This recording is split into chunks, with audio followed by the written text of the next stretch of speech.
प्रशासनाला आम्ही नवीन हनुर्गी वसाहतीला रस्ता आणि पिण्याच्या पाण्याची सोय करा म्हणून आम्ही मागणी केली होती।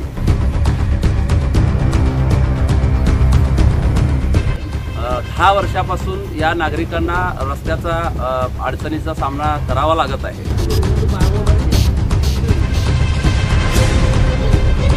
या ठिकाणी तुम्ही पाहू शकता ही लहान लहान मुलं आहेत की कशा पद्धतीनं त्या रस्त्यावरून शाळेला जात असतील।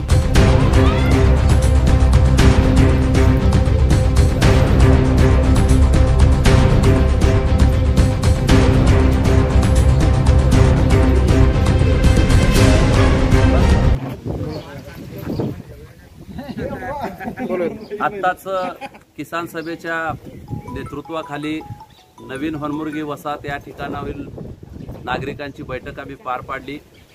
पाठीमागे 8 दिवसापूर्वी प्रशासनाला आम्ही नवीन हनुर्गी वसाहतीला रस्ता आणि पिण्याच्या पाण्याची सोय करा म्हणून आम्ही मागणी केली होती। त्या अनुषंगाने तहसीलदार साहेबांशी आता चर्चा झाली फोनवरून। तहसीलदार साहेबांनी जिल्हाधिकारी कार्यालयाकडे तशा पद्धतीचं निवेदन पाठवलेलं आहे असं कळवण्यात आलं। परंतु गेल्या 10 वर्षापासून या नागरिकांना रस्त्याचा अडचणीचा सामना करावा लागत आहे आणि तहसीलदार साहेबांनी पुन्हा बीडीओशी संपर्क साधून आमच्या निवेदनाची कॉपी त्या ठिकाणी पाठवलेली आहे।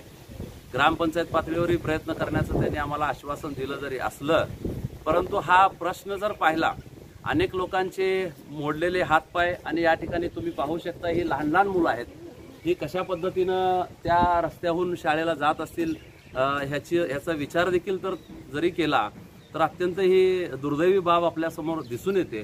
मागच्या आठवड्यामध्ये आपल्या तालुक्याचे आमदार सुभाष देशमुख साहेबांना आपण विनंती केली होती की साहेब तुम्ही थोडं रस्त्याची पाहणी आणि प्रशासनानं त्या ठिकाणी येऊन जर तात्काळ दखल घेतली, निश्चितपणे तुम्हाला हे काम काय खूप मोठं नाही आहे। तर 8 दिवसामध्ये आमदार साहेब की अथवा त्यांचे कुठलेही लोक त्या ठिकाणी आलेले नाही आहेत, ही देखील तेवढीच गंभीर बाब असल्या कारणानं आज या नवीन हनुर्गी वसाहतीच्या नागरिकांच्या बैठकीमध्ये असा निर्णय घेण्यात आलेला आहे। येत्या 12 तारखेपासून सकाळी 10 वाजल्यापासून या मंद्रुप अप्पर तहसील कार्यालयासमोर ही सर्व नागरिक त्यांच्या कुटुंबासमवेत लहान मुलं म्हातारे यांच्या समवेत या ठिकाणी महामुक्काम मोर्चाला बसण्याचा निर्धार त्यांनी केलेला आहे आणि जोपर्यंत त्यांना रस्त्याच्या निधीच्या मंजुरीचं पत्र येणार नाही तोपर्यंत 12 तारखेपासून ही लोक त्या ठिकाणाहून हटणार नाही, अशा प्रकारचा निर्वाणीचा इशारा आज आम्ही किसान सभेच्या या बैठकीच्या माध्यमातून तुम्हाला देत आहे। पुन्हा एकदा प्रशासनाला आमदार साहेबांना माझी विनंती असेल, तुमच्याजवळ आज 2 तारीख आहे, येत्या 12 तारखेपर्यंत म्हणजे तुम्हाला पुन्हा एक 10 दिवस तुमच्याजवळ आहेत, तर तुम्ही तात्काळ या लोकांसंबंधित जी ही कुटुंब आहेत तेथील नागरिक आहेत त्यांच्याशी संपर्क साधा। डीपीसीच्या माध्यमातून असेल, तुमच्या निधीच्या माध्यमातून असेल, कशा प्रकारे ह्या लोकांना आपल्याला रस्ता देता येईल आणि त्या निधीचं पत्र देता येईल या अनुषंगानं प्रयत्न व्हावं।